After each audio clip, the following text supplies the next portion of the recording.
Zuri had always been the kind of girl who believed that hard work could change her life. Growing up in Nairobi, she had faced struggles like everyone else, but she refused to let them define her. Books became her safe place, and late nights of studying became her routine. Now, after years of effort, she was finally on the edge of her dream, a scholarship abroad that would open doors her family had only imagined. The thought of stepping on a plane for the first time filled her with both nerves and joy, and she spent every free moment preparing for the trip, carefully packing and double-checking her documents. But while Zuri's heart was glowing with excitement, another heart in the same house was quietly darkened by jealousy. Her sister, Amara, watched her every move with a smile that never reached her eyes. On the surface, she pretended to be proud, even offering to help Zuri get ready. Inside, though, she felt a storm of bitterness. Every success Zuri had achieved reminded Amara of her own failures. She had always felt like she lived in her sister's shadow, compared, overlooked, and forgotten. The tension between them wasn't new. Growing up, their mother often praised Zuri's good grades, her discipline, her focus. Amara, though beautiful and lively, often felt invisible next to her sister's shine. Over the years, that quiet resentment had built up like a wound that never healed. Now, with Zuri about to fly away and leave her behind, Amara's envy turned into something dangerous. She decided that if she couldn't shine, then she would do whatever it took to dim her sister's light. The morning of Zuri's big day arrived with so much excitement in the house. The air almost felt lighter, as if the whole family was breathing in her joy. Zuri's room was filled with neatly folded clothes, books, and a brand new suitcase that she had borrowed from a neighbor. She moved around with a smile that refused to leave her face, carefully arranging every item, making sure nothing was left behind. This was the day she had been dreaming of for years, the moment she would finally step into the future she had worked so hard for. Her mother stood by the doorway, her eyes shining with pride, whispering prayers under her breath and blessing her daughter with every word. "Zuri, you have made us proud," her mother said softly, placing a hand on her shoulder. "Go and make your dreams come true."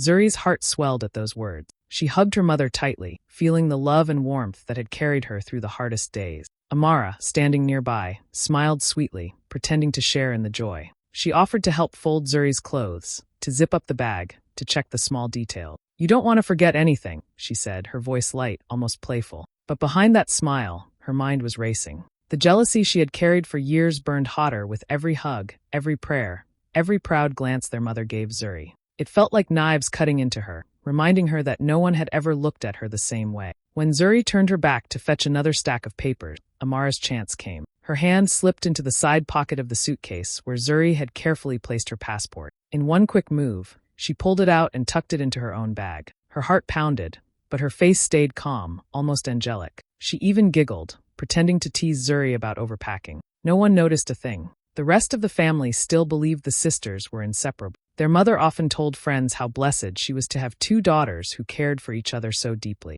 That day, she watched them moving around the room and felt thankful, certain her girls would always support one another. Zuri laughed as she tried to close her suitcase, and Amara joined in, her laughter hiding the dark satisfaction curling inside her. As the hours passed, the house filled with blessings, prayers, and last-minute preparations. Neighbors stopped by to wish Zuri well, and her mother proudly spoke about the scholarship. Everyone saw a picture-perfect family, two sisters standing side by side. But inside Amara's chest, the bitterness only grew. She told herself this was her chance to finally silence the shadow she had lived under for so long. While Zuri's dreams were soaring higher than ever, Amara was quietly building the trap that would soon bring them crashing down. The sun had barely risen when Zuri woke up, her heart beating fast with excitement. This was the day she had waited for, the day her life would finally change. She dressed quickly, her hands almost trembling as she checked her suitcase one last time. Her mother was already awake, moving quietly through the kitchen, preparing tea and whispering prayers for a safe journey. The whole house carried that special feeling of a beginning, as if every corner knew Zuri was about to step into a new world. She reached for her small bag where she had kept all her important documents.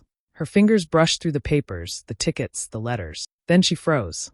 The passport wasn't there. For a moment, she thought maybe she was too nervous and had overlooked it. She searched again, faster this time, pulling everything out onto the bed. Still nothing. Her breath grew uneven, and her chest tightened. No, this can't be happening," she whispered to herself. Her mother walked in, surprised to see Zuri's face pale and her hands shaking. "What's wrong, my child?" she asked gently. "My passport, it's gone," Zuri said, her voice breaking. The room suddenly felt smaller, heavier. Tears welled up in her eyes as she threw open drawers, checked pockets, even looked under the bed, hoping it had somehow fallen there. The more she searched, the more desperate she became. Every minute felt like a door closing in her face. Amara stepped into the room, her face calm, even sympathetic. She placed a hand on Zuri's shoulder. "Maybe you misplaced it," she said softly, her tone almost too steady. "Don't panic, we'll find it."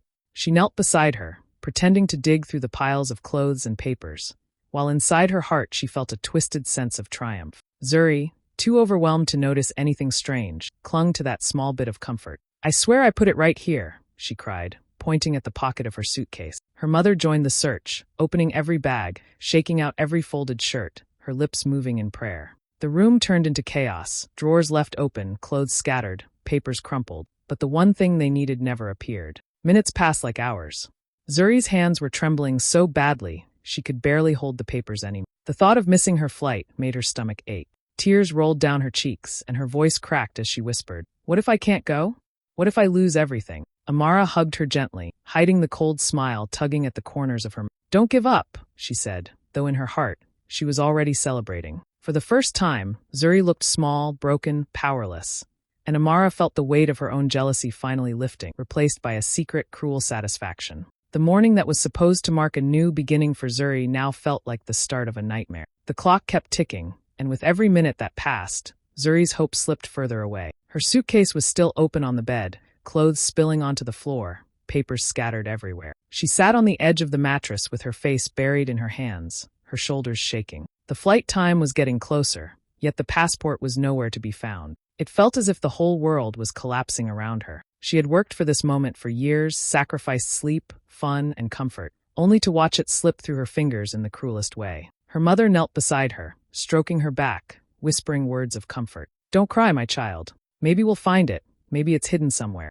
But even her mother's voice carried fear. She had never seen Zuri break down like that. She had always been the strong one, the one who faced challenges with courage. Now she looked like a little girl again, helpless and lost. Amara stood nearby, pretending to search through the drawers, her face serious, but her heart was dancing. She had imagined this moment over and over, the day her perfect sister would finally stumble, the day she would no longer be the star of the house. Watching Zuri cry felt like justice to her, like finally the universe had balanced the scales. She pressed her lips together to stop herself from smiling. Inside, she whispered, "Now you know what it feels like to lose." Their mother shook her head, confused and heartbroken. She could not understand how something so important could just disappear. Neighbors who had come to wish Zuri well now stood awkwardly in the doorway, watching the scene unfold. Whispers passed between them. How can she lose her passport on the very day she's traveling? But no one had an answer. To everyone, it seemed like a cruel twist of fate, an unlucky accident. Zuri lifted her tear-stained face, her eyes red and swollen.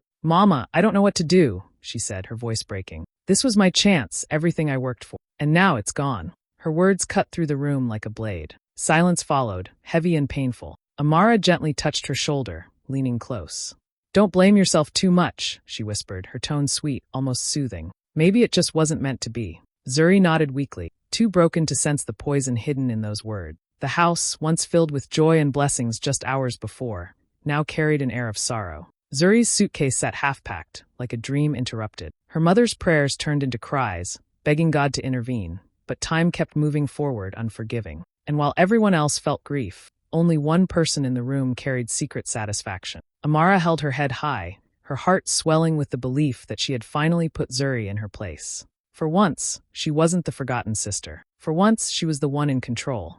Zuri sat on the edge of her bed, her body heavy with defeat. The clock on the wall seemed louder than usual, each tick reminding her that her dream was slipping away. Her suitcase, once packed with so much hope, now looked like nothing more than a cruel reminder of what she was about to lose. Tears ran freely down her cheeks, her voice hoarse from crying. She had given up searching. The passport was gone, and with it, her chance of leaving. For the first time in her life, she felt like all her hard work had been for nothing. Her mother sat close, holding her hand, whispering prayers that seemed to vanish into the silence. The neighbors had left, the house was too quiet, and the weight of disappointment filled every corner. Amara stood nearby, her arms folded, pretending to share the sadness. On the inside, though, she felt the thrill of victory, as if Zuri's pain had somehow healed her own wounded pride. Then, just as Zuri wiped her swollen eyes and whispered, "It's over," her phone rang. She almost didn't answer. Her hands shook as she picked it up, her voice weak when she said hello. On the other end, a kind but urgent voice spoke. It was someone from the scholarship committee. "Zuri, we know your flight is today." The airline informed us there might be an issue with your document. Please don't give up. Bring all the papers you have and come to the airport immediately. We will try to assist you." Zuri's heart skipped. For the first time that morning, a small spark of hope lit up inside her. She looked at her mother, who urged her to go, tears streaming down her face again, but this time from relief. "Don't sit here and lose your dream," her mother said firmly. "Go. Try.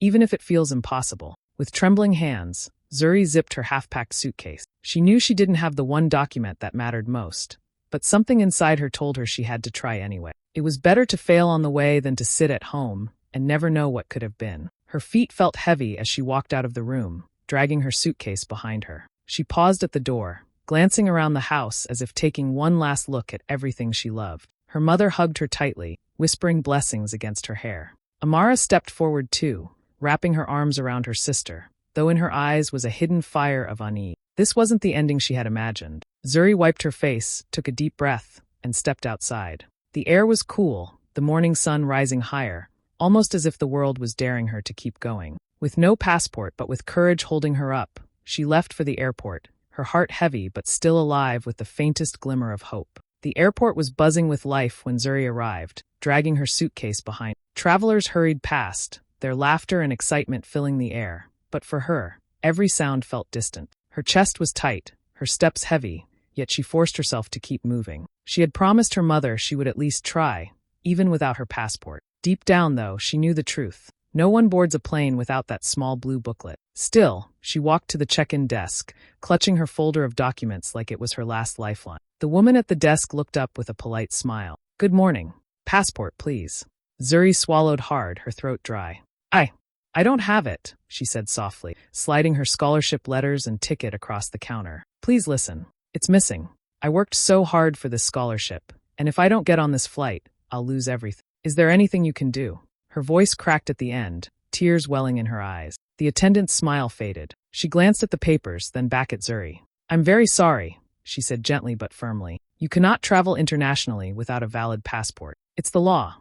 No matter your documents, I cannot let you board." The words hit Zuri like a punch to the chest. Her hands trembled as she clutched the counter, her hope breaking into pieces. Around her, passengers shuffled forward, glancing curiously at the girl crying at the desk. She wanted to scream, to beg, to explain the years of sleepless nights and sacrifices, but her voice refused to come out. Behind her, a mother soothed her child, a businessman tapped impatiently at his phone, and the world carried on as if her pain didn't matter. Zuri wiped her cheeks with the back of her hand, whispering, "Please, just this once."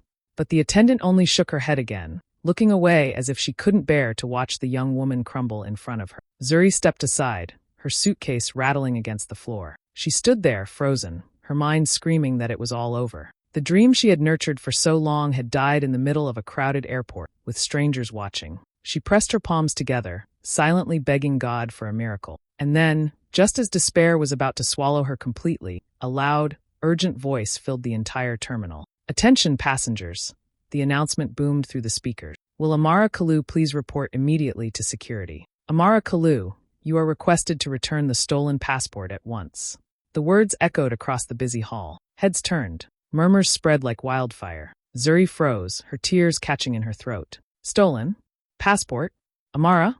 For a moment, she thought she had misheard. But no, the announcement repeated itself, louder this time, leaving no room for doubt. The air around her shifted. People began to whisper, some staring at her, others searching for the name just called. Zuri's heart pounded so hard it felt like the whole airport could hear it. The truth she never dared to imagine was about to explode in front of everyone.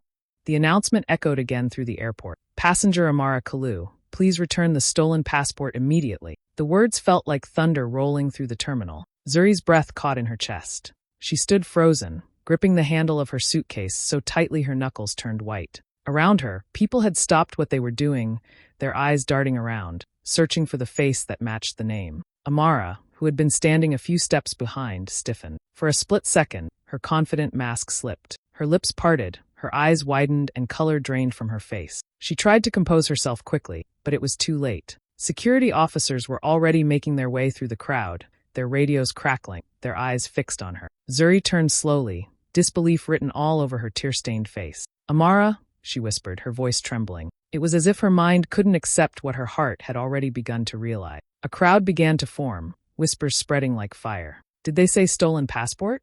Wait, her own sister?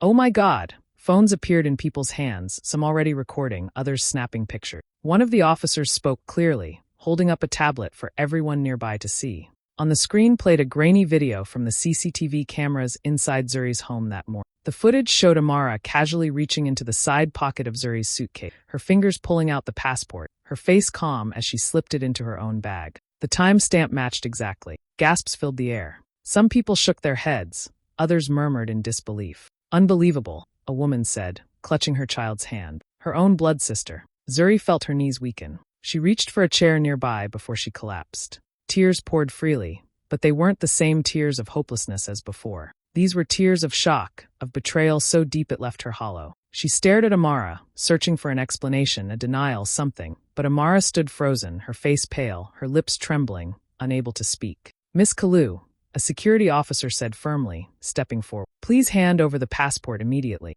Amara's hands shook as she reached into her bag. Slowly, she pulled out the small blue booklet, the very thing Zuri had been crying over for hours. The officer snatched it from her, holding it up for verification. The crowd gasped again, the truth now undeniable. Zuri's heart cracked as she realized the depth of her sister's envy. The airport, once filled with strangers, now felt like a courtroom. Every pair of eyes was fixed on Amara, their stares heavy with judgment. The whispers turned louder, like a wave crashing over her. Amara opened her mouth as if to speak, but no words came out. She lowered her head, trembling, her shame laid bare for the entire world to see. And in that moment, Zuri knew her life would never be the same. Not because of the scholarship, but because the person she trusted most had chosen betrayal over love. The terminal had gone completely silent, except for the sound of cameras clicking and phones recording. All eyes were locked on Amara as the security officers closed in around her. She stood frozen, her hands shaking so badly she could hardly hold her bag. Her face was pale, her eyes darting around as if searching for an escape,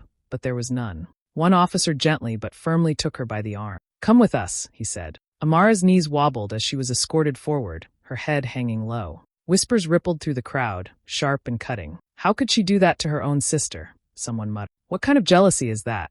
Another said, shaking their head. A group of young people pulled out their phones, already uploading the videos to social media. The betrayal of a sister wasn't just a family matter anymore. It was becoming a public scandal in real time. Zuri stood still, clutching her reclaimed passport against her chest. Relief and heartbreak crashed together inside her like a storm. On one hand, the truth had finally come out.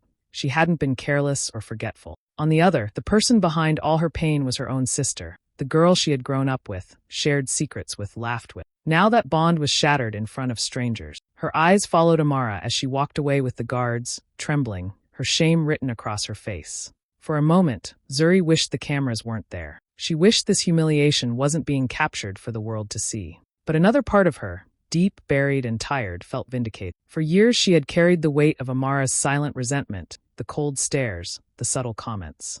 No one else ever noticed, not even their mother. Now the truth was undeniable, exposed under the harsh lights of the airport for everyone to witness. A woman standing nearby leaned close to another passenger and whispered, "It'll be all over the internet before she even gets home." And she was right. Notifications were already pinging on screens, short clips of Amara being led away spreading like wildfire. Words like betrayal and jealousy flashed in the caption. Some shook their heads in pity, others in judgment. Amara's lips trembled as she was led past the crowd. She avoided every gaze, staring at the floor, but she could feel the weight of the stares pressing down on her. Her secret was gone, her dignity stripped. The sound of strangers whispering her name burned her ear. She wanted to disappear, but the walk through the terminal felt endless, each step heavier than the last. Zuri pressed her hand to her mouth, trying to hold back a sob. This wasn't how she wanted justice. She didn't want her sister destroyed. She only wanted to leave with peace in her heart. But as she looked at Amara's shrinking figure, swallowed by security and judgment, she knew things would never go back to the way they once were. The betrayal was public now, and neither of them could escape it. When news of what happened at the airport reached their mother, it broke her in a way nothing else ever had. She had always believed her daughters were each other's keepers, always imagined them walking through life side by side. For years she trusted Amara, defending her whenever anyone suggested she was moody or distant. In her eyes, Amara was just the quieter child, the one who needed more encouragement. Never in her wildest dreams did she think her own daughter would betray her sister so cruelly. She sat at the kitchen table with her head in her hands, tears dripping onto the wood. "What have I done?" she whispered to herself. How did I not see it? How did I let this grow inside my own home? When Zuri returned home after the chaos, her mother ran to her and held her tightly, sobbing against her shoulder. Forgive me, Zuri. I should have seen the jealousy in her eyes. I should have protected you. I was blind. Zuri hugged her back, her arms gentle, her heart heavy. Mama, it's not your fault, she said softly. You raised us with love. You couldn't know. Her words were kind, but her voice carried a sadness that pierced the room. Amara stood in the doorway, her face pale and swollen from crying. She wanted to speak, to explain, to beg for forgiveness, but no words came out. Her mother turned toward her, eyes red with pain. Amara, my own child, how could you do this? To your sister? To yourself? The shame in her voice was sharper than any punishment. Amara looked down, unable to meet her mother's eyes. The house that had once been filled with laughter now felt heavy with silence. Their mother moved between her daughters, torn between love and disappointment. She placed her hands together in prayer, whispering through tears, God, where did I go wrong?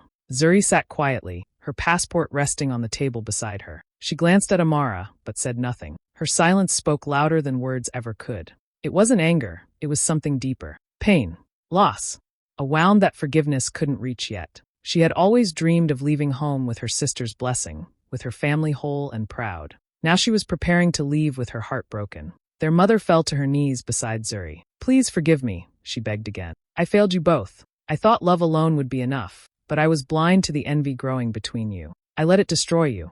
Zuri lifted her mother up and kissed her forehead. You did not fail me, Mama, she whispered. This was not your doing. Her mother wept harder, but some weight lifted from her chest at those words. Still, Zuri never spoke to Amara. She looked at her once, her eyes full of sadness, then turned away. Some wounds take more than words to heal, and some scars never fade. The airport staff placed the passport gently into Zuri's hands, their voices kind and apologetic as they guided her past the long line. Don't worry, we'll get you through quickly, one of them said. For the first time that day, Zuri felt the weight on her chest begin to lift. She clutched the passport tightly, almost afraid it would disappear again, and followed the officer toward the boarding gate. Every step felt like walking out of a nightmare and into a new dawn. Just before stepping into the jet bridge, Zuri paused. Something inside her wouldn't let her leave without looking back one last time. Her eyes searched the crowded terminal until they found Amara. She was sitting in a corner, her face buried in her hands, shoulders shaking with sobs. People still whispered as they passed her, some pointing, others recording,